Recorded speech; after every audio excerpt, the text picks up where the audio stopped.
Hello to all the amazing followers of Elven lore. If you haven't seen No Country for Old Men yet, I strongly recommend watching it before continuing, because we're about to dive deep into its philosophical and emotional layers.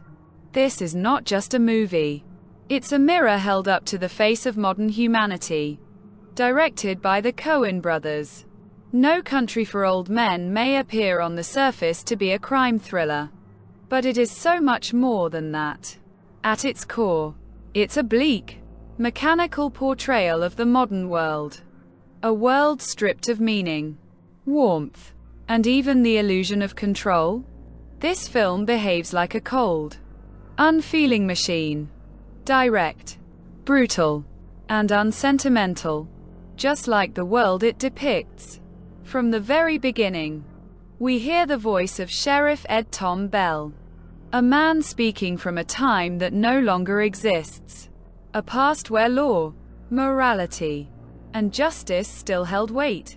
That past has now turned into a distant nostalgia.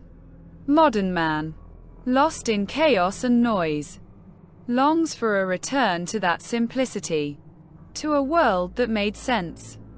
Llewelyn Moss, a veteran trying to survive on the fringes of society, stumbles upon a suitcase filled with $2 million. He takes it, unaware that in doing so, he awakens a monster. Not just any villain, but a force of nature. That monster is Anton Chigurh, played with terrifying brilliance by Javier Bardem.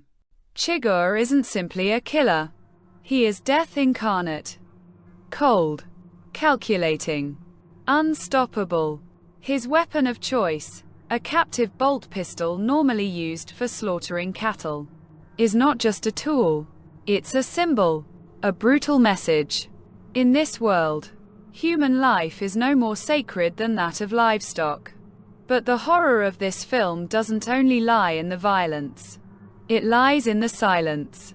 There is no musical score, no guiding melodies, no emotional cues. This silence becomes its own character. A heavy, suffocating presence pressing down on every scene. One of the most chilling sequences is a phone call between Moss and Chigurh. Moss, feeling the tightening grip of death on his throat, chooses to gamble, not just with his own life, but with the life of the woman he loves. Chigurh offers him a chance. Return the money and she lives. But driven by greed and stubborn pride, Moss refuses. He could have saved her, but he doesn't. Chigurh reduces fate to a coin toss. With a blank stare and a twisted grin, he flips a coin and tells his victims to choose heads or tails, as if their lives hang on pure chance. But we know the truth. It's a charade. The outcome is already decided. There is no freedom in this world, only the illusion of it. This is a universe where there are no heroes, no redemption arcs, just people clawing at survival, hoping for one more breath, one more day. And even that is borrowed time. Violence has become the norm, not just a reaction, but a lifestyle. The unspoken law of this world is clear. Kill or be killed. It's Darwinism, stripped of all pretense. And in the end, we return to Sheriff Bell, a man who's quietly stepped aside. He hasn't just retired from law enforcement. He's retired from believing, from trying, from hoping. No Country for Old Men isn't just a story. It's a meditation on the death of meaning, on the collapse of morality, on the mechanical emptiness of fate. And in that silence, in that brutal, suffocating silence, we're left with a single question. Was Anton Chigurh a man?